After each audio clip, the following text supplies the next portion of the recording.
다섯 번째 민사집행 규칙을 보겠습니다.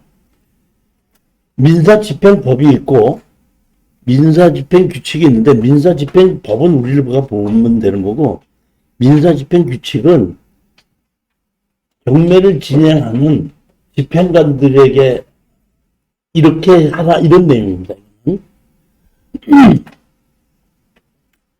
다른 거는 크게 중요한 건 없고 여기서 보면 가장 중요한 것은 뭐냐면 자 보십시오. 42조 미등기 건물의 강제 집행 이렇게 있지 않습니까?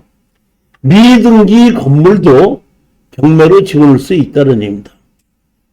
미등기 건물이 임의 경매는 집어넣을 수가 없죠. 왜냐하면 건물이 등기부등본을 없다고 설정을 안 했으니까. 그러니까 미등기 건물은 강제 경매일 수밖에 없다는 얘기입니다. 근데 다시 말하면 미등기 건물을 경매로 집어넣을 때 다음과 그 사항을 적은 서면에 건물의 도면과 사진을 붙여 정해진 날짜에 법원에 제출해야 된다. 사건에 표시 뭐 다 해놓고 제일 중요한 거입니다. 법원은 4번 보면 조사한 건물의 지분, 구조, 면적이 건축허가 또는 건축신고를 증명하는 서류의 내용과 다를 때는 그 취지와 구체적인 내용. 이 얘기는 건축허가 또는 건축신고가 되지 않아서 건축물 관리자이 없고 건물 등기부 등본이 없어 아까 건물이 누가 주인인 줄 알았죠? 건축허가서에 건축주라고 되어 있죠. 그 건축주라고 되어 있는 사람이 그 사람이 채무자라면은 무허가 건물도 경매로 집어넣을 수 있다는 얘기입니다. 그런데 만약에 건물이 다를 때는 법원은 강제 경매 신청을 가해야 된다. 다시 말하면 건축물 관리자이 없어 주인이라는 것이 입증이 되지 않을 때는 무허가 건물인 경우에는 경매 신청을 받아주면 안 된다 이런 얘기입니다. 그 얘기하는 겁니다. 우리가 수익을 공장을 가지고 수익을 보는 것 중에 하나가 이런 거를 좀 많이 합니다. 공장 부지가 경매로 나왔습니다. 나왔는데 누군가가 착공을 해서 바닥 공구리를 쳐놨더라고요. 그런데 경매를 신청할 때에 지상권 설정을 했겠죠. 지상권 설정을 했기 때문에 거기 바닥 공구리를 착공을 했다는 얘기는 지상권 설정한 그 농협이나 돈 빌려준 데서 내가 이거를 건물을 지려는데 허락 좀 해주십시오 하지 않으면 허가와 착공 안 받아줍니다. 그러니까 착공 지상권 설정이 되어 있는데 착공을 했다는 얘기는 거기서 허가를 받아서 동의서를 받아서 줬다는 얘기예요. 그럼 동의서를 받아서 착공을 해서 제가 보기엔 아마 이 건물을 지어서 준공이 나면은 준공이 난 그 건물도 설정에 같이 집어넣겠다는 조건 하에 아마 그거 허가를 내줬을 거예요. 그러면 건물이 다 지어졌으면 좋은데 건물이 지어지지 않고 경매가 나올 수 있죠. 그랬을 때 경매가 나왔을 때에 돈을 빌려준 그 은행에서 바닥 공구리 친 것도 채무자와 같으니까 같이 경매로 집어넣어 주십시오 하면 받아준다 이런 얘기입니다. 그렇기 때문에 그러면은 우리가 그거를 바닥 공구리까지 같이 낙찰을 받았지 않습니까? 그럼 내가 이 바닥 공구리를 낙찰을 받았고 내가 이렇게 잔금을 납부했습니다 하고 갖다 주면은 군청에 나서 구청에서 그 허가권, 건축 허가권이 있었죠. 허가권을 낙찰자 이름으로 바꿔줘요. 그게 맺게 된다 이런 얘기입니다. 근데 그렇게 신청하지 않고 땅만 경매로 신청할 수도 있죠. 그러니까 담당자가 아시는 분들은 바닥 공구리까지 같이 경매로 집어넣고 잘 모르는 경우에는 그냥 땅만 설정이 되고 건물은 설정이 안 됐으니까 땅만 경매로 집어넣었다면 땅만 경제로 나오는 거예요. 그러면 자 보십시오. 바닥 공구리가 땅 주인과 건축 허가서에 같이죠. 그렇지 않습니까? 그러니까 허가가 난 거 아니에요, 보면은? 그럼 그럴 때 바닥 공구리도 법정상권이 있는 겁니다. 왜? 애초에 땅 주인과 건물 주인이 같으면 법정상권이 있으니까. 그러면 우리가 땅 번 낙찰받아서 땅 주인 건물을 바닥 공무리를 철거하고 나가라. 철거하고 나갈 때까지 지료를 달라고 소송을 하게끔 됩니다. 그러면은 판사님이 철거하고 나가라 그래, 지료 주라 그래, 철거하지 않아도 된다 그래. 어떻게? 그렇게 하지 않고, 제가 얘기했잖아요. 부동산의 건물과 땅 주인이 할 때는 형성소송이라고 얘기했잖아요. 형성소송은 판결로 가지 않고 제일 먼저 조정을 해요. 그러니까 건물 주인 나오라 그래, 땅 주인 나오라 그래서 이 소송은 땅 주인과 건물 주인이 달라서 생긴 소송이니까 건물 주인이 땅을 사든지 땅 주인이 건물을 사라. 그러면 건물 주인이 돈이 없다 보니까 땅이 날아간 거 아니에요. 바닥 공무리만 쳐놓은 사람이다 보니까 그 바닥 공무리를 친 걸 가지고 그 땅을 다시 살 리는 없겠죠. 그러다 보면 안 산다 그러면 우리 땅 주인이 사겠느냐 이렇게 얘기하죠. 사겠느냐 이렇게 얘기하면 가격만 맞으면 산다고 얘기해요. 그럼 얼마에 팔겠느냐 하면 자기가 바닥 공무리 친 게 얼마고 허가 내는 게 얼마고 개발행 경우가 받은 게 얼마고 그 다음에 농지전용 부담 게 얼마다고 하다 보니까 나 뭐 들갖고 허가 받고 다 하니까 2억 주세요. 2억 주세요. 이렇게 얘기하는. 근데 우리 수영장에 가기 전에는 얼마를 주면 되겠습니까? 그러니까 어차피 허가는 준공이 나지 않으면 죽일 수가 있다 이런 얘기입니다. 죽게끔 됐을 때는 그러면은 나는 새로 허가를 받아야 되면 농지 전용 부담금을 내야 되거든요. 그러니까 농지 전용 부담금 낼 거 5천만 원 정도는 주라고 협의해라. 2억 달라고 그러고 5천 준다고 그러니까 협의가 돼 안 돼요. 협의가 안 되면 이제 판결로 가는 겁니다. 처음부터 판결로 가는 게 아니에요. 일단은 부동산을 가지고 건물과 땅 주인이 다투게끔 되면 일단은 제일 먼저 조정부터 먼저 해보고 조정이 안 되면은 판결로 가는 겁니다. 그럼 우리는 건물 철거하고 나가고 지를 달라고 했죠. 그럼 이제 그대로 가야 되죠. 그러면 그 사람이 땅 주인과 건물 주인이 같으니까 법적인 건 있어 없어요? 있죠. 그럼 법적인 상권이 있습니다. 그러면 법적인 상권이 있으면 어떻게 되죠? 지료는 줘야 되죠. 그러면 건물 주인이 자기가 땅을 점유하고 있으면서 실질적으로 사용하고 있으면서 지료를 내는 건 안 아까운데 바닥 공무리만 쳐놓고 지료를 내려면 아까워 안 아까워? 그러다 보니까 압력을 주게끔 되면 협상이 된다 그런 얘기입니다.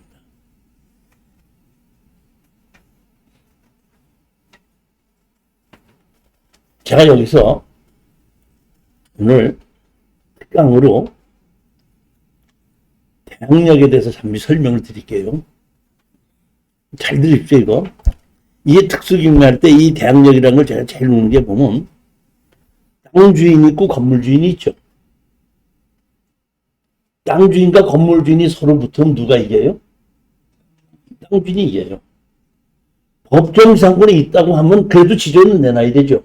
그 다음에 지료를 2기 이상을 안 주면 그 법정 상권 없어지죠. 그러니까 땅 주인하고 건물 주인이 붙으면 땅 주인이 이기는 겁니다. 그러니까 땅이 경매로 나오고 건물만 경매로 나왔을 때 건물만은 안 사지만 땅은 경매로 나오면 산다는 얘기. 왜? 건물 주인이 이길 수 있으니까. 그럼 이제 땅 빼놓고 건물 주인과 세입자를 얘기해요. 건물 주인과 세입자고 얘기했을 때 건물 주인이 돈 받고 세입자를 줬죠. 세입자고 건물 주인하고 붙으면 누가 이겨요? 건물 주인하고 세입자하고 붙으면 누가 이겨요? 세입자는 자기 돈 받을 때까지 버틸 수 있습니다. 양력 있는 세입자. 그러니까 건물 주인한테 분명히 돈 받은 거 아니에요. 그러니까 못 받는다고 그 세입자는 그 사람의 다른 부동산에서 경매해서 받을 거 있는 거 받을 수가 있죠. 그러니까 건물 주인하고 누구하고? 세입자하고 붙으면 누가 이긴다고요?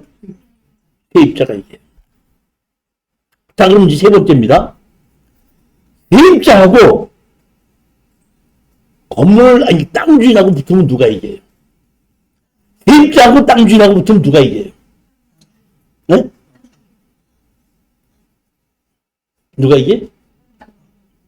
땅 주인이 이겨요? 자, 이제 아셔야 될 건 뭐냐면, 건물에 세를 들어갔죠. 근데 땅만 경매로 나왔죠. 그러면 건물이, 땅이 없이 건물이 있을 수 있어, 없어요?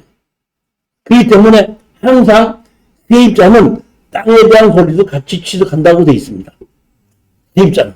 그렇기 때문에 이 세입자는 건물 주인이 나 건물 뺏겼어 했죠. 그래도 그래? 그래도 나한테 내 권리는 땅 주인한테도 있으니까 내 돈 내놓을 때까지 건물 주인이 안 주면 땅 주인이 내놔 하고 버틸 수 있는 게 세입자입니다. 이게 뭐냐면 제가 보면 이걸 보고 내가 특수경매 가위바위보라고 하는 겁니다. 자, 제일 먼저 땅 주인이 누구를 이긴다고요? 건물 주인은 누구를 이기죠? 세입자는 또 누구를 이기죠? 이렇잖아. 그렇기 때문에 내가 이 가위바위보를 위해서 내가 저 사람을 깰려면 누구를 해서 대항력을 행사한다는 걸 알면은 나중에 제가 이 특수경매 했던 거에 나옵니다. 왜? 가끔 하다가 건물은 전체, 토지는 지분 이렇게 나올 수도 있죠.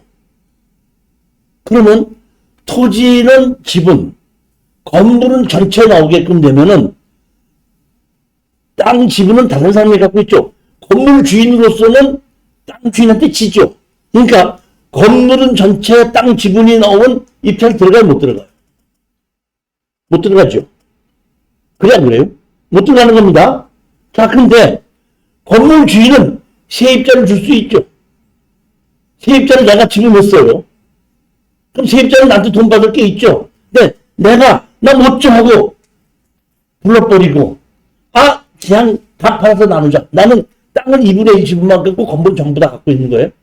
너 건물 철거하고 지어내놔. 그래. 알았어. 귀찮으니까 다 팔아서 나누자. 그러면 내가 누굴 지분을 놨어?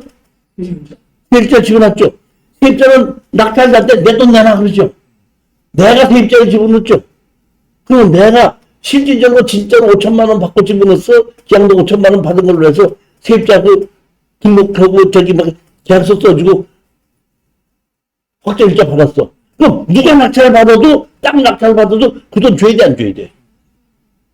이 삼각관계예요.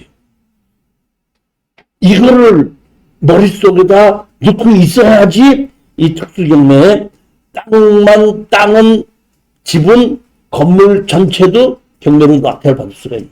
그러면 거기서 그 건물에 미리 세입자가 있다고 하면 이제 그 자세히 실전 사례에 나오고 대부분 사람들이 땅만 낙찰 받고 건물은 낙찰을 못 받는데 내가 건물을 다 받고 땅은 지분으로 낙찰 받는지 도대체 권리구조를 어떻게 한다는 겁니까? 그 이해를 못 하시는 분이 많아요.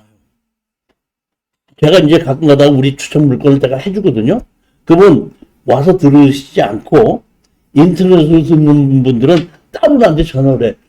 저 도저히 그건 이해가 안 갑니다. 그럼 내가 나중에 시간 내면 오시면 내가 가르쳐 드리겠습니다. 하죠. 근데 그게 기본 원칙이 제가 얘기한 그 기본 원칙을 머리에서 넣고 있으면 나중에 그게 다 보여요. 자, 땅 주인은 누구를 이긴다? 건물 주인은 누구를 이긴다? 세입자는 누구를 이긴다?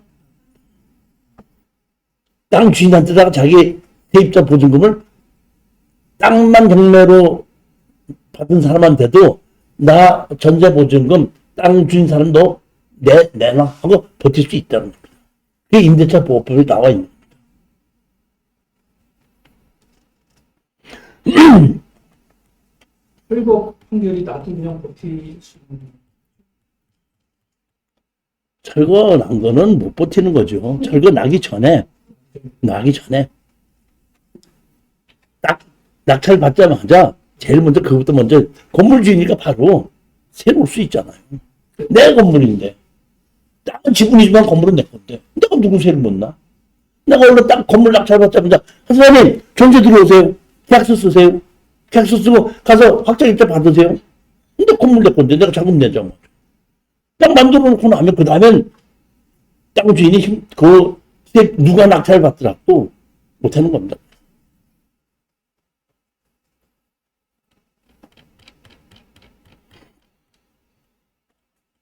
자, 공유자가 우선 매수 신청을 하는 방법은 두 가지 방법이 있습니다. 하나는 서류로 하는 방법이고, 하나는 입찰 당일날 가 있다가 누가 낙찰을 받으면은 그 가격이 내가 마음에 들 때는 내가 공유자 우선 매수를 신청합니다고 오고, 그 가격이 너무 높아서 마음에 안 들면 내가 안 하고 기한할 수 있습니다. 그러니까 공유자 우선 매수는 방법이 두 가지인데, 하나는 서류를 해서 미리 공지를 하는 거예요. 많은 사람에게. 내가 공유자로서 이거는 공유자 우선 매수 신청한다. 미리 서류를 해서 많은 사람에 알리는 방법이 하나가 있고, 안 알리고 법원에 가서 가만히 앉아 있다가 누가 얼마를 낙찰 받았습니다가 발표하잖아요. 근데 그 가격이 너무 비싸. 아무 사나 아니 나 그거 안 산다고 좀 올 수도 있어요. 근데 그 가격도 내가 사야 되겠다 싶으면 가서 공유자 우선 매수 신청합니다. 그럼 받아준다. 근데 여기서 가장 중요한 건 뭐냐면, 서면으로 한 거는 많은 사람에게 공유자 우선 매수한다는 걸 밝혔죠.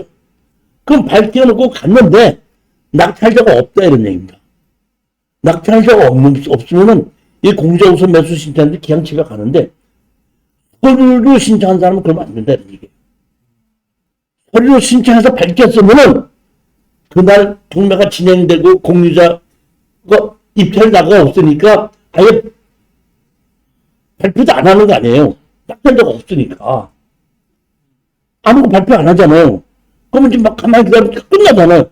그러면 내가 공유자 우선 매수 신청했는데 오늘 발표도 안 했는데 내가 우선 매수 신청했으니까 그 가격에 최저 가격에 나한테 주십시오. 그러면 최저 가격으로 내가 해야 되지 되고 그냥 집에 발표도 안 하고 아무것도 아니까 그냥 집에 갔다? 그거는 공유자 우선 매수 자격이 없어지는 겁니다. 사실은 보면 그 사람들이 공부를 안 하면 몰라갖고, 왜? 법원에 갔는데 자기 물건 부르지도 않아. 아무도 낙찰자가 없으니까. 그러니까 부르지 않으니까 가만히 있다가, 낙찰자 없고 부르지 않으니까 그냥 집에 가는 거예요. 무슨 얘기인지 아셨죠?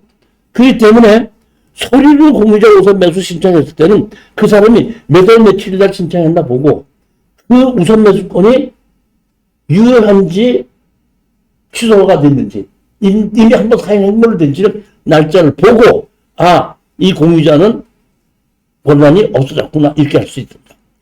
따라서 우리 보면 부산에 있는 그 학원에서는 4분의 1 지분을 또 4명이 같이 낙찰을 받는 거예요. 4분의 1 지분을. 그래가지고 그 학원은 한 사람이 한 두 번 떨어졌을 때 공유자 우선 매수 신청해. 서류로. 아무도 안 들어오면은 그 사람은 자격이 없었으니까 그 다음 달에 다른 사람이 또 공유자 우선 매수 신청해. 안 받는 게 또 떨어지니까 또 다른 사람이 신청해. 그냥 그 낙찰 받으면 그때 가져가는 거예요. 그러니까 그런 식으로 공유자를 여러 명을 만들어서 4분의 1 공유자나 16분의 1 공유자나 공유자는 건 똑같은 겁니다. 많고 적은 건 아니다 이런 게. 그러니까 그런 식으로 돌아가면서 사용하는 경우도 있어요. 그러니까 서류를 할 때는 한 번 써먹으면 죽는다. 더 이상 또 못 써먹는다. 그렇지 않고 아무 써먹지 않고 그냥 가서 가만히 있다가 저 가격이 괜찮다면 공유자 우선 매수 신청해도 되고, 가격이 비싸다 그러면 아무 때나 그냥 다시 와버릴 수, 그래도 되는, 그거는 상관이 없대. 그 공유자 우선 매수 방법이 그렇게 다르다는 겁니다. 제가 지금 오늘 이렇게 얘기하는 건 머릿속에다가 지금 듣고 계시면 나중에 그런 실전 사례가 다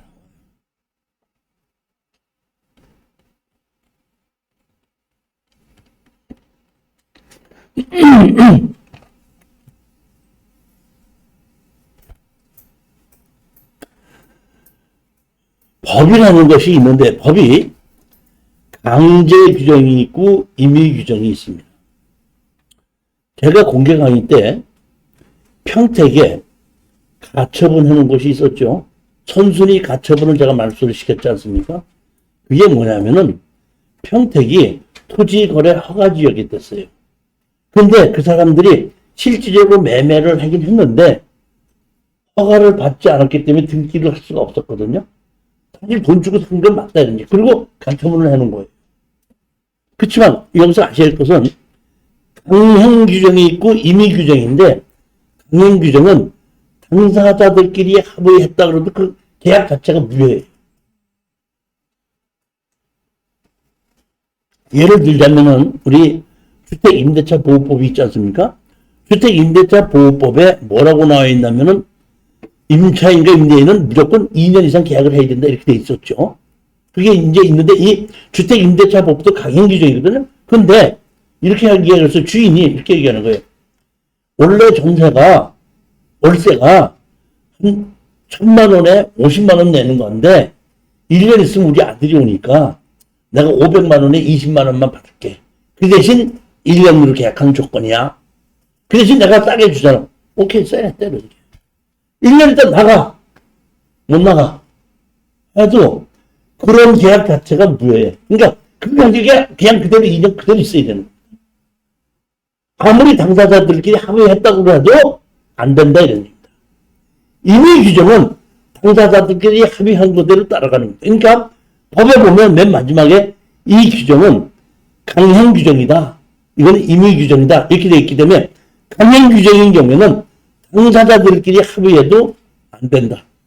이 얘기는 무슨 얘기냐면 보면은 토지거래 허가구역에서 허가를 받아야 되는데 허가를 안 받고 그냥 샀잖아요. 뭐 공증하고 뭐하고 다 해놨어도 계약 자체가 무효인 거예요. 그러니까 그런 거는 그 강행 규정과 임의 규정을 모르시는 분들이 변호사 사무실 가서 공증하고 샀다 뭐 샀으면 이건 실제로 계약한 거냐 계약한 거다 이렇게 느낄 수 있는데 그 계약 자체가 뭐예요? 무효라는 겁니다. 인정이 안 된다는 겁니다.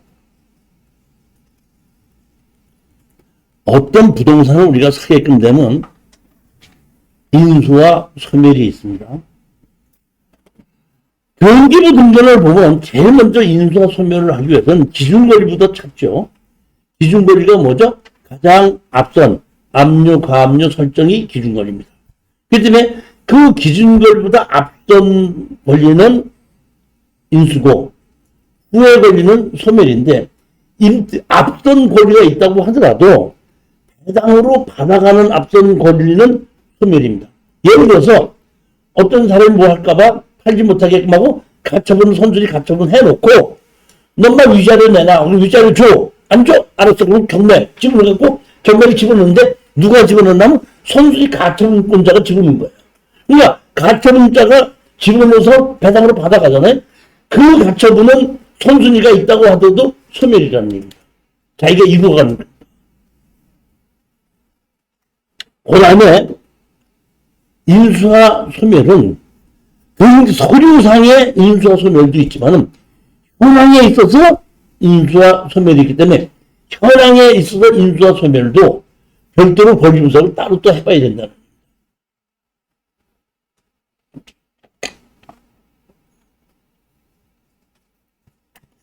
기준권리보다 앞선 가등기, 가처분 등은 배당 요구를 할 수도 없기에 인수된다. 그러나 가등기 또는 가처분자의 처분 후 결과로 배당이 신청되었다면 그거는 소멸이다. 이런 얘기입니다. 두 번째는 매매예약 가등기라도 제척기간에 의해서 소멸될 수 있다. 자, 제척기간. 민법 162조 보면 채권을 10년간 행사하지 않으면 소멸시효가 완성된다. 민법 163조는 다음 채권은 3년간 행사하지 않으면 소멸시효가 완성된다. 자, 봅시다. 사장님하고 저하고 채권 채무관계가 있어요. 1,000만 원 빌려줬어. 근데 나한테 달라고 안 해. 3년 동안 달라고 하는 거 가만히 있잖아요. 그럼 소멸시효에서 그 채권 채무는 굉장히 없어지는 겁니다. 계속 달라고 그랬다 그러면 안 없어진다, 그거는. 달라고 그러지 않고 가만히 있었을 때 없어지는 겁니다. 그런데 우리 관계는 등기부 등본에 올리지 않았죠. 그냥 3년이 지나고 달라지지 않았으니까 그 소멸시효는 끝이 났는데 등기부 등본에 올려놨죠. 3년이 지날 동안에 똑같이 행사를 하지 않았어요. 그러면 그 권리는 이미 소멸시효로 죽었는데 등기부 등본에 그대로 남아있죠. 그러다 보니까 이거는 얼마다? 대책기관에 의해서 소멸을 해달라고 소송을 하면 되는 겁니다. 우리 책에 보시게끔 되면 제가 그 평택 거 손순이 가처분이 있었죠. 가처분이 그게 4년 반 된 거거든요. 우리가 됐을 때 그때 제가 딱 보면 되면 소장을 뭐라고 냈냐면 대책기관에 의해서 3년이 지났으므로 가처분을 처분을 취소해 주십시오 했더니 그래 그대로 판결 내려준 겁니다. 이게 제척기간이랍니다. 가등기는 몇 년? 10년. 가압류, 가처분은 10년.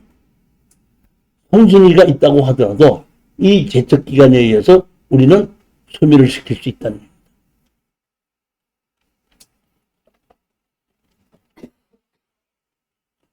여기 제척기간이라는 걸 인터넷에 들어가서 여기 보면 법률용어 사전에 여기 제척기간이라는 것이 여기 그대로 오는 수가 이거를 잘 보시게끔 되면 제척기간이 뭐라는 것이 되는데 조금 다른 거는 소멸시효에 마찬가지인데 소멸시효는 그냥 등기부상에 나타나지 않은 권리가 그냥 소멸된 거 없어지는 건데 사용을 하지 않은 자기 권리를 사용하지 않으면 없어진다는 얘기인데 등기부 등본을 올려놓고도 자기가 3년 동안 사용하지 않았기 때문에 제척기간에서 소멸이 된다 이런 뜻입니다.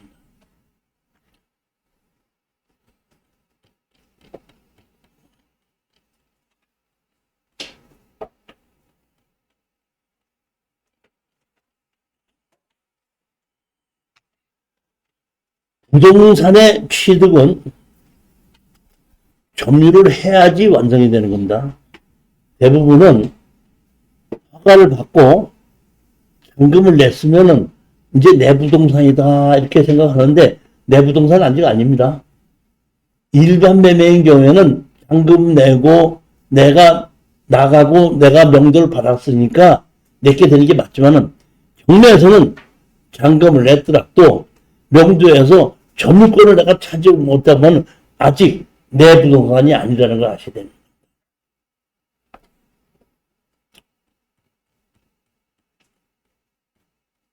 지분의 경우에는 3분의 1인지 4분의 1, 5분의 1 지분으로 샀다 그러면은 내가 등기를 해놓고도 내가 점유할 수 없죠.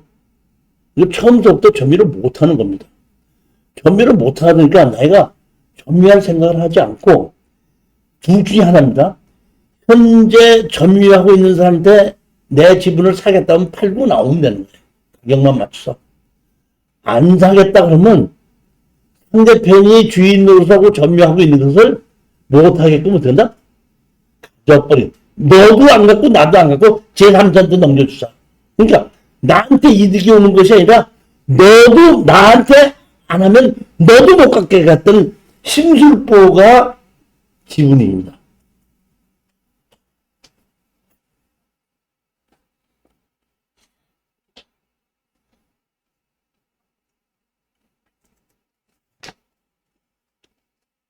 두 번째는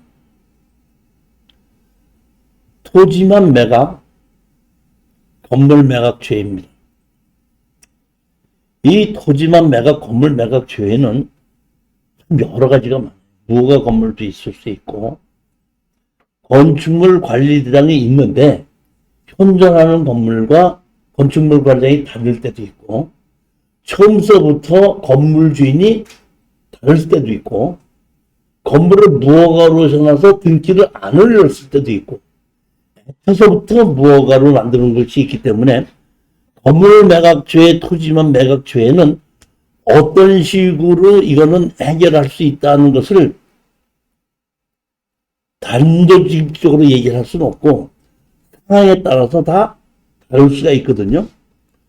우리가 건축물 관리대장이 없다는 얘기는 건축 허가를 받지 않아서 없는 것이 아니라 애초에 정식 건축 허가를 받지 않고 가설 건축물로 건축 허가를 받아도 건축물 관리대장이 없는 겁니다. 근데 사실은 그 정식 건축물로 건물이 지어져 있는 거예요. 허가를 가설 건축물로 받았다니. 그러면 정식 건축물과 가설 건축물의 차이가 뭡니까?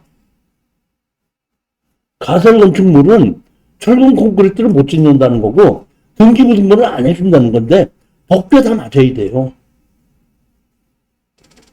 그러니까 토지만 낙찰받고 건물을 낙찰 못 받았을 때 우리가 어떤 식으로 집행해야 되는가는 건 종류별로 수십 가지가 있기 때문에 그건 실전 사례 갖고 하지만은 일단은 건물은 매각제이고 토지만 낙찰받았다고 했을 때는 점유는 나한테 오지 않는다는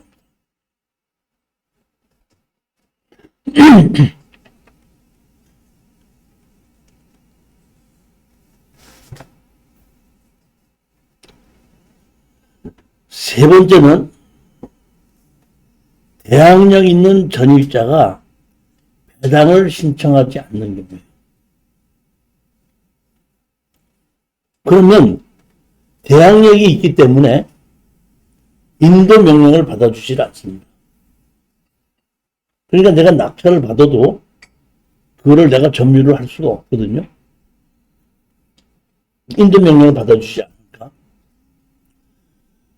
그럼 그거를 내가 명도 소송을 해야 되는데 제가 이번에 며칠 날이죠? 9월 9일 날, 8일 날, 9일 날 추천 물건 하는 것 중에서 제가 이번에 8개, 9개 정도를 아파트를 골랐는데 그 아파트가 다 49%까지 떨어진 거거든요. 49%까지 떨어졌는데 대항력이 있는 전입자가 배당 요구를 안 했기 때문에 떨어진 겁니다. 근데 제가 그거를 추천을 했어요. 오래간만에 추천했습니다. 이거 옛날에는 한 10몇 년 전에는 이런 걸 많이 했었는데 그 다음에는 지분도 많고 건물 매각죄도 많아서 그쪽으로 돈을 많이 하다 보니까 잘 안 했었는데 이번에 보니까 물건이 그 마음에 드는 게 별로 없더라고요. 할 수 없이 다 찾다 보니까 대항력 있는 세입자가 배당 요구를 안 했어. 그러니까 내가 옛날 생각을 하고 이번에는 이거 갖고 한번 돈을 버는 걸로 해서 대항력 있는 세입자가 배당 요구 안 해가지고 49%까지 떨어진 아파트 한번 낙찰을 받아서 돈 벌어보자 하고 이번에 추천한 겁니다. 제가 추천 왜 했어요? 대항력 있는 전입자가 있는데 배당 요구를 안 했는데 인도 명령 안 들어줍니다. 그러면 그 낙찰 받으면 돼야 안 돼요? 네? 안 돼요? 그렇죠? 저렇게 안 된다고 생각했기 때문에 49%까지 떨어져요. 근데 그 중에서 안 되는 것도 있지만 되는 것도 있어요. 그럼 어떤 건 되고 어떤 건 안 돼요? 어떤 건 되고 어떤 건 안 돼요? 자, 제일 먼저 안 되는 거는 개인이 돈을 빌려온 건 안 됩니다. 개인이 돈을 빌려서 집을 임의경매하는 건 아닙니다. 그러면 어디? 은행에서 돈을 빌려주지 않습니까? 은행에서 돈을 빌려주는 것이 지금 여러분 아시는지 오시는지 모르겠지만 옛날에는 점장이 야 누구 좀 빌려줘 그럼 빌려줬죠. 도장 찍었습니다. 지금은 세상이 그런 시대가 아닙니다. 담당자가 보기에는 돈 빌려주면 안 되겠는데 돈 빌려주라고 얘기하잖아요. 그럼 그래 알았어요. 당신 도장 찍으세요. 나는 도장 못 찍어요. 당신이 찍어. 그 다음에 나중에 그게 문제가 생기면 도장 찍은 사람이 연대 책임이야. 그만큼 지금은 체제가 바뀌어간다는 얘기죠. 예전에 한 10몇 년 전에는 은행에서 여신 담당하는 사람이 경매강의 들었습니다.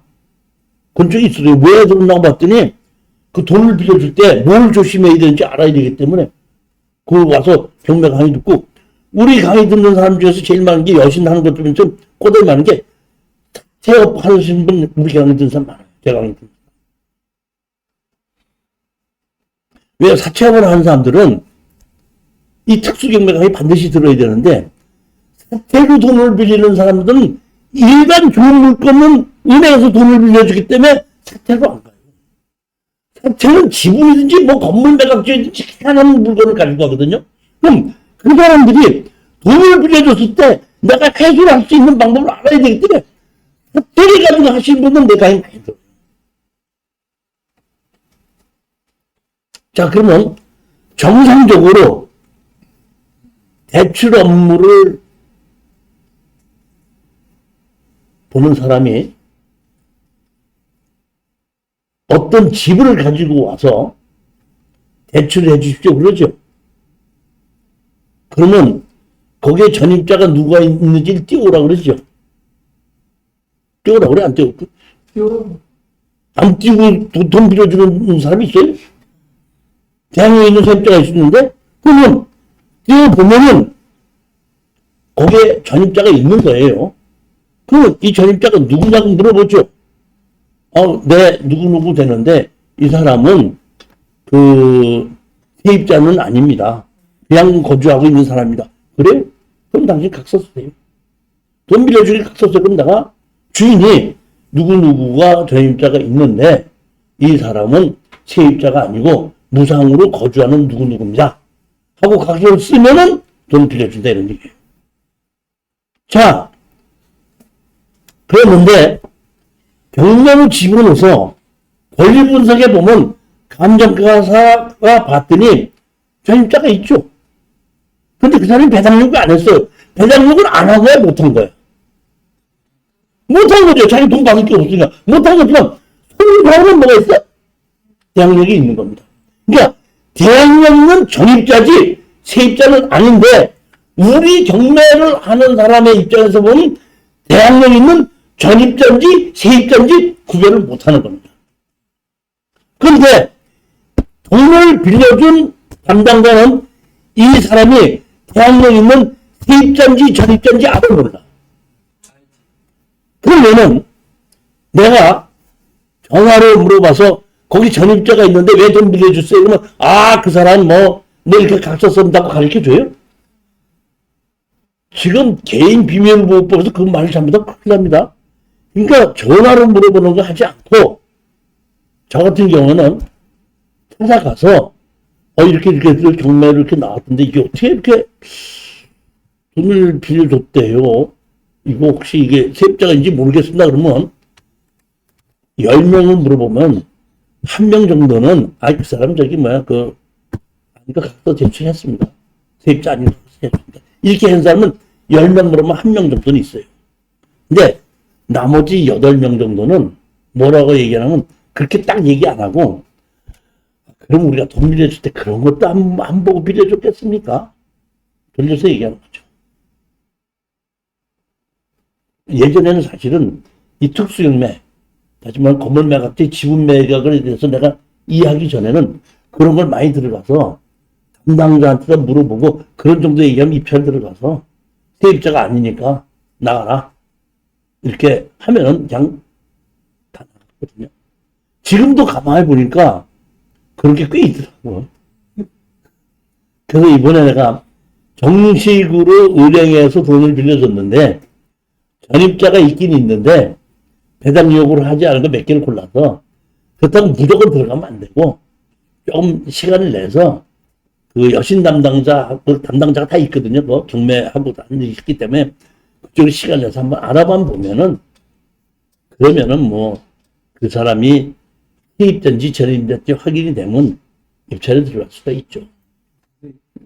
부산건축 확인서 그 은행하고 부산건축하는 사람하고 개인적인 채권 관계라고 주고 나중에 이거 소송 들어가면은 나중에 뭐 그렇기 때문에 개인적인 채권 관계라 가지고 낙찰자가 대항을 할 수 없다고 판례가 나오고 제가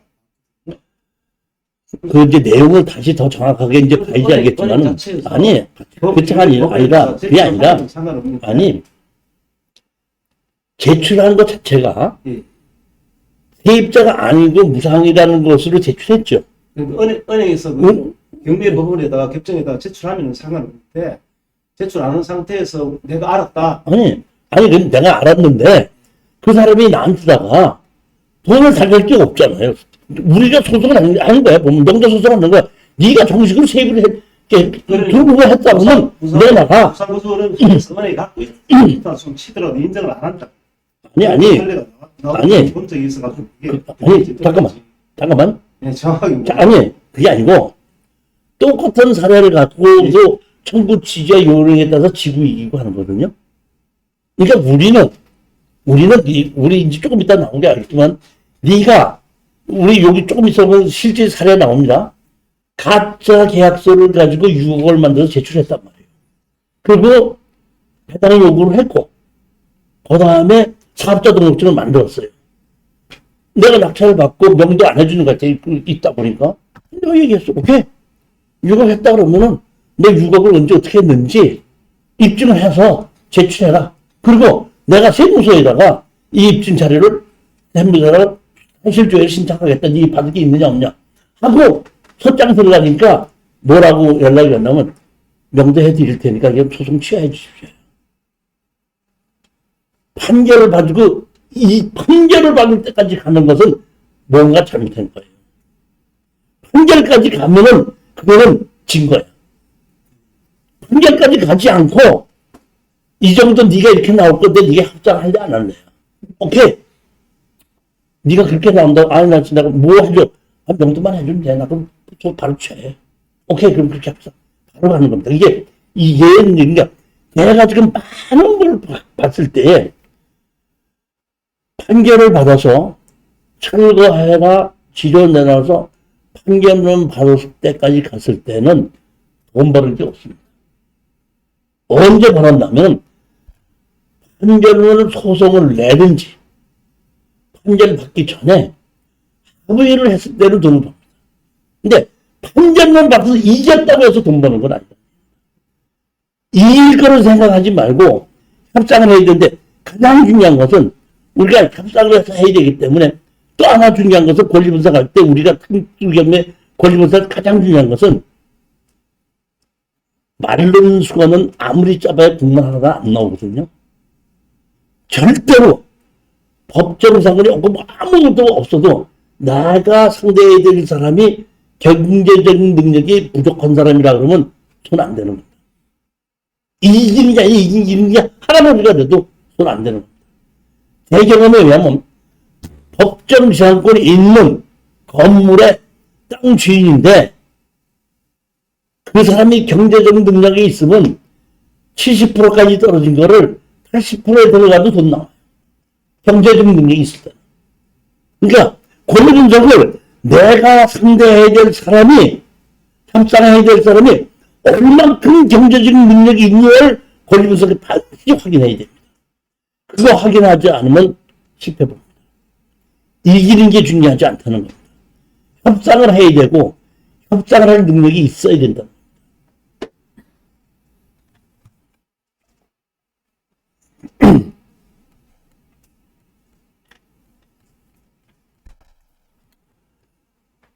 제가 제일 이 특수경매에서 또는 유튜브에서 이렇게 나오는 거 보면은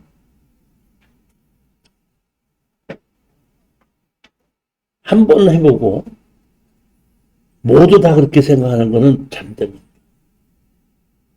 똑같은 상황인데도 이렇게 주장을 한 거와 저렇게 주장했을 때의 결과는 전혀 달라져요. 지금도 제가 한 20몇 년이 지금도 특수경매를 지났는데도 제가 지금도 내가 이거 배운다 이렇게 싶은데 우리 음성에 땅만 낙찰을 받고 건물 매각 제로 낙찰을 받아서 법정 지상권이 없기 때문에 건물 철거하고 나가라고 소송을 냈는데 그 소송 낸 사이에 소액임차인을 만들어 갖고 세입자로 해서 1,500만 원을 배당 요구를 만들어 놓다 보니까 법원에서 엊그저께 연락 왔더라고요. 건물 매각 제외해서 신청을 했는데 이게 경매로 지분을 놔도 신청한 내가 배당에 갈 돈이 없기 때문에 이거 경매 받아들이지 못하고 이거를 취하시켜야 되겠는데 어떻게 생각하십니까? 이렇게 나온 것이 있었대요. 그러니까 경매 개시 결정 후에 소액임차인이 인정이 된다 이런 얘기거든요. 근데 사실은 그게 잘못된 거예요. 왜냐하면은 그 법원에서 잘못했던 게 뭐 때문에 잘못하냐면 내가 낙찰을 받고 거기 있는 사람은 철거하고 나가라 했고 철거 나가라고 판결을 받았거든요. 받아놨는데 이제 그 집에서 나가지 않으니까 내가 그거를 강제로 내고 철거를 하면서 나가야 되게끔 되는데 철거에 이득이 없으니까 내가 건물을 갖고 오기 위해서 2차로 경매를 다시 집어넣는 겁니다. 그러니까 새로 경매를 집어넣고 건물만 경매를 집어넣는데 그 사람이 대한민국에 있는 임차인이 만들어버렸잖아요. 소유 임차인으로. 그러니까 법으로서는 1차로 내가 판결을 받고 거기 있는 사람 전부 나가라고 판결받는 걸 못 보고 그냥 소유 임차인 그 건물만 경매를 집어넣는데 거기 대한민국 임차인이 있으니까 이거 취하야 된다 이렇게 된 거거든요. 그러니까 내가 바로 1차로 우리는 판결만 받는 철거하고 나가라고 판결만 받는 게 있다는 거를 그 법원 경매가 모르는 거야. 그러니까 그런 식으로 나오는 거 얼른 받은 게 있다. 반박해라. 이렇게 좀 하고 있는 건데 그래가지고 내가 느낀 게 뭐냐면은 경매 개입 후라도 소액 임차인으로 덤비게끔 되면 그것도 문제가 있을 수 있겠구나. 그런 생각을 내가 지금 하게 되더라고. 이래서 지금 우리 거는 지금 그것만 바라보고 건물만 경매로 집어넣는데 소액 임차인으로 대관령으로 집어넣다 보니까 먼저 있던 걸로 우리가 경매 집어넣을 것보다 먼저 자립이 되어 있는 걸로 해갖고 소액 임차인으로 하겠다 보니까 이거는 안 나오니까 취하다 이렇게 됐는데 사실은 보면 거기에 있는 그 집행관이 1차 판결로 받아놓은 것까지 우리가 다 받아놓은 걸 봤으면 그걸 받아들이지 않았을 거라고 보는데 그거 없이 그냥 2차 경매를 집은 것만 보면은 소액 임차인이 이게 보면 대항력이 있는데 이 사람은 먼저 줘야 되는데 이건 경매 지분을 봐야 인형이기 때문에 이거는 경매 지분은 사람이 받아갈 게 없다면 취하되지 않습니까? 그렇게 되는 걸로 보인다. 이런 얘기를 하더라고요. 그런 것도 또 있구나 그런 거예요. 보면. 아직까지 보면 저도 경험이 많다고 하더라도 아직도 내가 생각하지 못하는 것이 꽤 있긴 있습니다. 보면. 자, 파트 3 보시겠는데 이 파트 3는 20개가 실전 사례입니다. 그리고 파트 4가 이 실전 사례에 필요한 그 법률의 내용을 제가 추려서 뒤에다 맨 뒤에다 파트 4에다 놨기 때문에 파트 4는 여러분들이 집에 가서 그냥 한번 보시면 되는 거예요. 그리고 지금서부터 파트 3 20개는 이번 3번에 걸쳐서 나누어갖고 이 실전 사례를 가지고 설명을 드리도록 할게요. 자, 제일 번째 봅니다. 1번 점유의 실전 사례인데 이것은 안동에 있는 그 장례식장이 있고 종합병원이 있는데 그 가운데다가 약국을 지어놨습니다. 약국을 지었는데 그 병원이 폐업을 했어요. 그러다 보니까 약국도 같이 문을 닫았습니다. 그래갖고 그 약국이 경매로 나온 겁니다. 근데 그 약국이 진입도로가 없는 곳에 지어져 있는 겁니다. 자, 한번 보시겠습니다. 여기 보시게끔 되면 임차인이 보증금 6억을 했죠. 전입신고를 18년 12월 18일 했죠. 배당 요구를 2021년 했습니다. 그러니까 6억을 한 겁니다. 그 다음에 임차인 지금 거시면 배당 요구 신청서 상가 임대차 제출했다 그랬죠. 상가 임대차법에 의해서 일정 금액 넘어가면은 상가 임대차 보호법에 의해서 보호를 해주지 않죠. 근데 자 보십시오. 법이 바뀌어서 이 법은 상가금을 임대차에서 적용한다. 다만 실전에 있다는 대통령이 정하는 보증금을 초과하는 임대차에 대해서는 그러하지 아니하다. 그러니까 일정 금액 넘어가는 상가 임대차는 상가 임대차 보호법에서 보호를 안 해준다는 얘기인데 법이 2022년 1월 4일 날 바뀐 겁니다. 뭐라고? 제1항 단서에도 불구하고 11조 2 및 19조의 1항의 단서에 따른 보증금을 초과하는 임대차에 대해도 적용한다. 어떤 거? 임대차는 그 등기가 없는 경우도 임차인이 건물의 인도와 부가치세 제8조 소득세법, 법인세법 11개에 따른 사업자 등록증을 신청하면 그 다음날부터 제3자에 대해서 효력이 생긴다. 즉, 정식으로 세무서에 사업자 등록증을 신청하고 학자 일자를 받았었다고 했을 때는 이점 금액이 넘어가도 대항력을 행사할 수 있다는 것이 22년 1월 4일 날, 그러니까 이게 뭐야? 법이 바뀐 겁니다. 자, 그렇게 됐는데,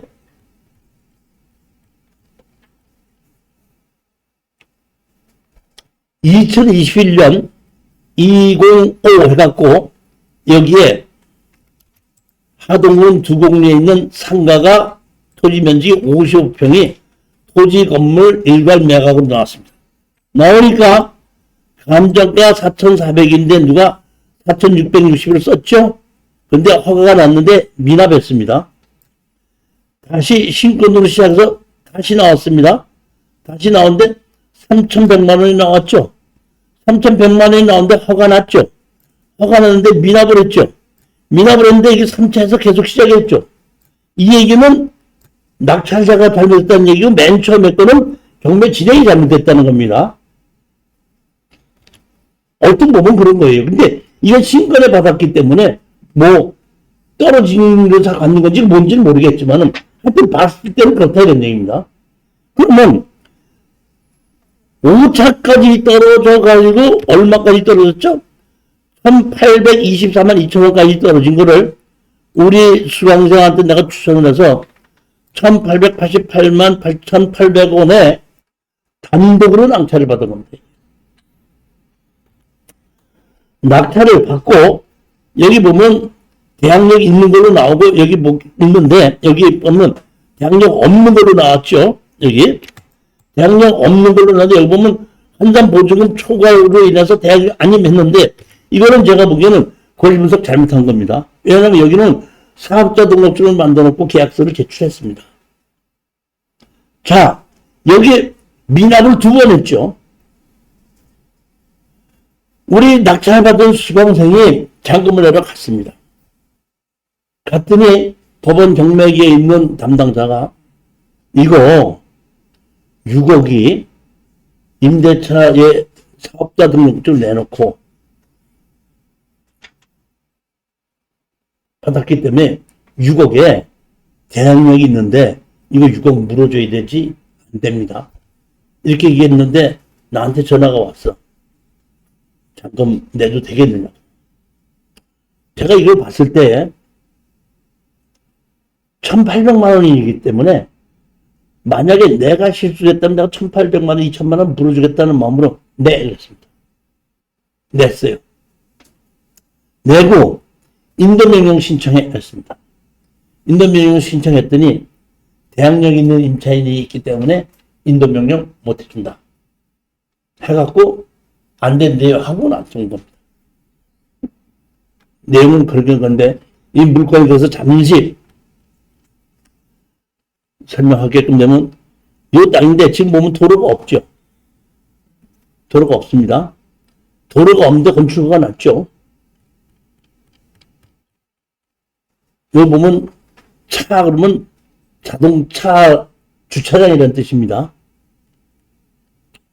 계획관리지역입니다. 지목은 대지구 182제곱미터입니다. 여기 장례식장이 있죠. 여기 병원이에요. 이 병원이고 여기에 약국입니다. 그러니까 장례식장이 있고 병원이 있고 이게 한 필지 내에 있는 가운데에 있는 약국입니다. 약국 삼성 약국으로 되어 있죠.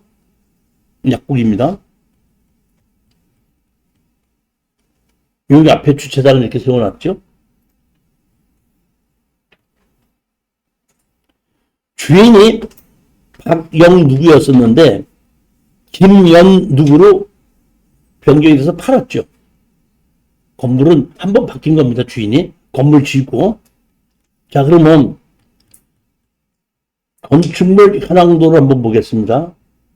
여러분들도 이제 우리 토지 개발 강의 시간에 이 건축물 현황도 이렇게 배치되어 있는 거 나만 뽑는 게 아니라 여러분들도 뽑을 수 있습니다. 여기 보시게끔 되면 뭐라고 나와 있죠? 745 주차장 본인 소유 이렇게 돼 있죠. 즉 이 얘기는 뭐냐면 여기가 도로가 없어도 이 땅 주인과 이 땅 주인이 같기 때문에 건축법이 건축법상 도로가 없어도 건축허가를 내준 겁니다. 무슨 얘기인지 아시겠죠? 자, 그러면 여기는 원래가 주차장이었었죠. 건물을 지었으니까 뭐가 됐죠? 대지가 됐죠. 지목이 다르면 분할이 되는 겁니다. 그래서 분할이 되는 거예요. 원칙적으로 보시면 이렇게 분할은 안 되는 게 언제 안 해주냐면은 건물이 있는데 도로가 없으면 분할을 안 해줍니다. 그 다음에 그냥 땅은 분할을 해줍니다. 잘라달라고. 그럼 분할을 해주는데 그 대신에 도로가 없으면 건축허가를 안 내줍니다. 건물이 있는 땅은 도로가 없으면 분할을 안 해줍니다. 그러니까 그냥 땅은, 건물이 없는 땅은 분할을 해주되 도로가 없으면 건축허가를 안 내주는 겁니다. 근데 여기는 이 주차장 주인과 건물 주인이 같으니까 도로가 없어도 자기 마당을 쓰는 거니까 도로가 없어도 건축허가를 내줬고 지목이 다르니까 분할이 된 겁니다. 이 사람이 법원에다 사업자 등록증 냈죠. 사업자 등록증 냈습니다. 이거 이렇게. 그 다음에 계약서를 써서 냈죠. 그러니까 그 집행관은 사업자 등록증이 있고 계약서를 써서 냈고 배당 요구를 했기 때문에 여기는 정식으로 사업자 등록증이 있기 때문에 인도명령 받아주지 않는다. 이거였어요.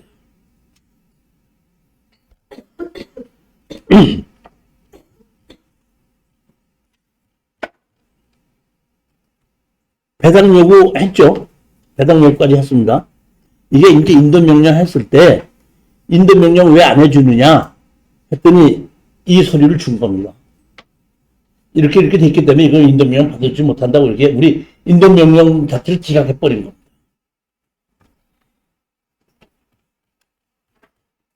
자, 이게 보면 여기 계약서죠. 이 계약서를 가지고 사업자 등록증을 만들죠. 그렇죠? 계약서가 없이 사업자 등록증 만들어지지 안 만들어져요? 안 만들어주죠. 그러면 계약서 갖고 사업자 등록증 만들 때 계약서에 도장 찍어줘요? 안 찍어줘요? 찍어주는데 없죠, 지금. 세무서 도장 없죠. 그리고 여기 보면, 잡으십시오. 여기 계약금이 1억 원이고 중도금이 2억이죠. 근데 계약금하고 중도금이 한 날이죠. 소방 냈다는 얘기입니다. 하루에. 그 다음에 여기 보시면 되면은 임대인이 있고 임차인이 있죠. 임대인하고 임차인이 보면 글씨체가 같아야 달라요. 같죠? 자, 제가 이걸 보고 이때까지 웃기는 놈들이나 하고 이렇게 도장이 찍혀야 되는 겁니다, 이거. 자, 바로 항고이소에 냈죠. 뭐라고 냈죠? 전세보증은 6천만 원이다.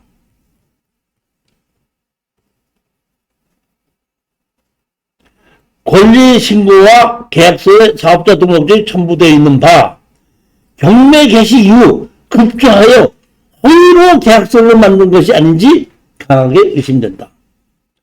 사업자 등록을 하면서 임대차 계약서에 세무서로부터 확정 일자를 받는 것이 통상인데 여기는 확정 일자도 받지를 않았다. 소리만으로 6억이라는 것을 제출했다. 다시 말하면 세무서에 도장이 안 찍혀져 있는 계약서. 다시 말하면 제가 보기에는 사업자 등록증은 3천만 원과 4천만 원 가지고 계약서를 만들어서 영업을 했어. 근데 경매로 나오니까 이게 이제 보면 조금 있다가 경매가 만약에 진행돼서 그 병원이 개업을 하게 되면 여기 혼자서 단독으로 장사하다 보니까 권리금만 해도 몇 천만 원 되겠죠. 그러다 보니까 거기에 물건을 그대로 남겨두고 다른 사람이 못 들어오게 이렇게 만들어 놓고 다른 사람이 낙찰을 못 받고 새로 자기가 들 수 있도록 문 닫아놓고 그냥 버티고 있었던 거예요. 제가 뭐라고 했냐면 누구는 6억을 어떤 방식으로 임대인에게 어떻게 지불했는지 설명을 해라. 이렇게 얘기했습니다. 사업자 등록 시 제출한 임대차 계약을 다시 말하면 우리 법원에다 제출한 거 말고 사업자 등록증을 낼 때 법원에다 제출한 계약서가 있겠죠. 근데 이걸 내가 보기에는 바꿔쳤죠. 그러니까 사업자 등록증을 낼 때 낸 임대차 계약서를 내가 세무서에다가 조회를 해서 그거를 내가 받으려고 한다. 받겠다가 아니라 받으려고 한다.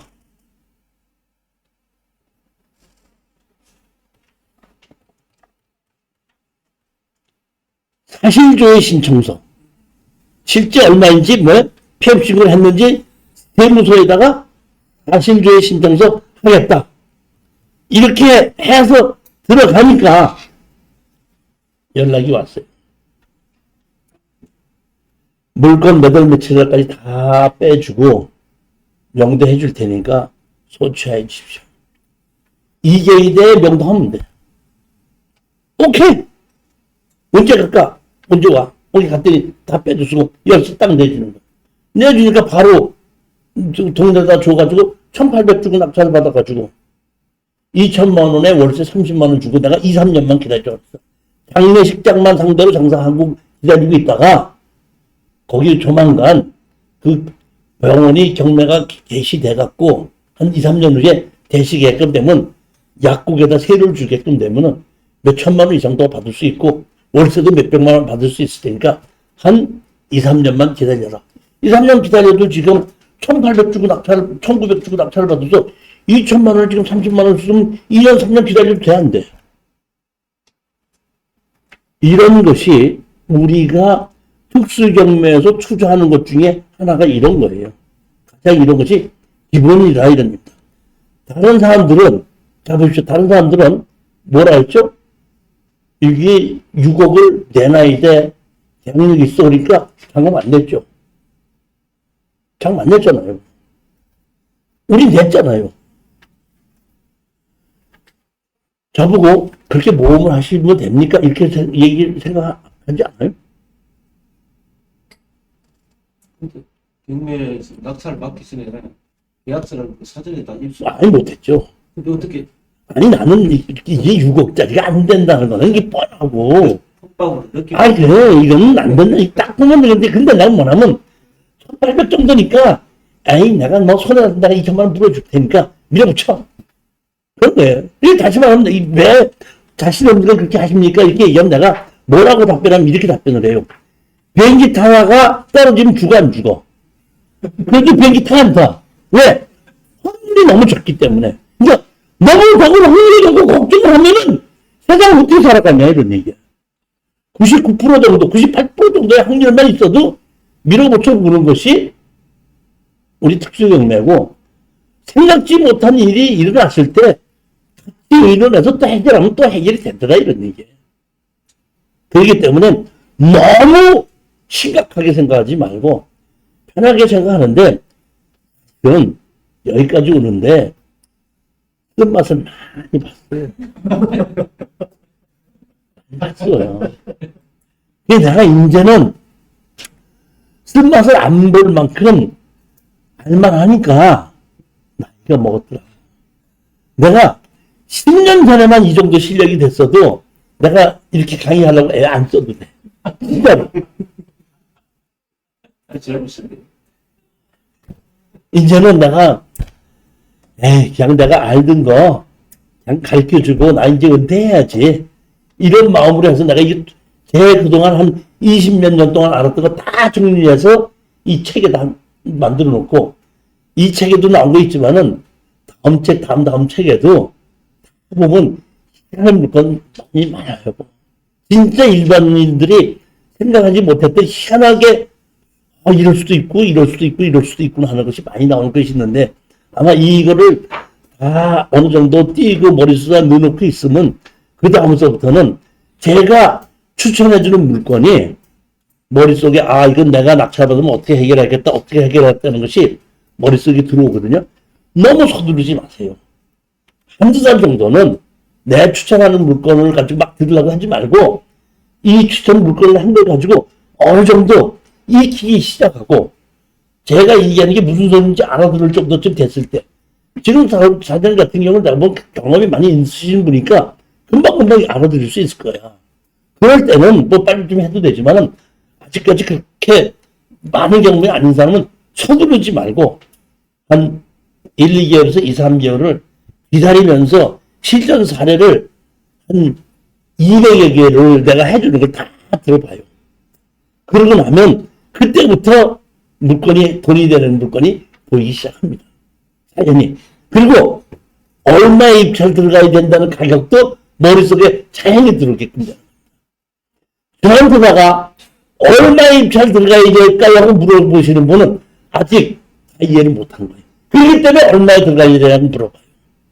저한테 물어보지 않아도 이거는 얼마에 들어가야지 내가 얼마를 벌 수 있다 하는 것이 머릿속에 그려지기 시작할 때 그때 입찰에 들어가라는 겁니다. 욕심만 낸다고 돈을 벌어지는 게 아니거든요. 정확하게 명석하게 이해를 하고 이렇게 됐을 때는 어떤 식으로 내가 해결하겠다. 링에 올라가서 붙어봐야 돼 상대편하고. 근데 상대편을 잘 골라야 되는데 제일 잘 골라야 되는 상대편이 뭐냐면 경제적 능력이 있는 상대를 고르라. 우리가 돈을 버는 겁니다. 핵심이 그런 몇 가지 욕심이 있습니다. 자, 이제 다음 주는 12일이거든요. 12일날 계속해서 강의하는데 그 다음 주 세 번째 주 19일이죠. 19일 날에는 우리 공투로 경매 받은 걸 제가 제주도에 출두를 합니다. 아주 중요해서 큰 걸 하기 때문에 사실 그날 제주도에 내가 갔다 와야 되기 때문에 19일 날 하지 않고 20날 합니다. 하루 후에. 19일이 아니고 20일 날로 알고 계시면 됩니다. 자, 안에 들어가십시오. 감사합니다.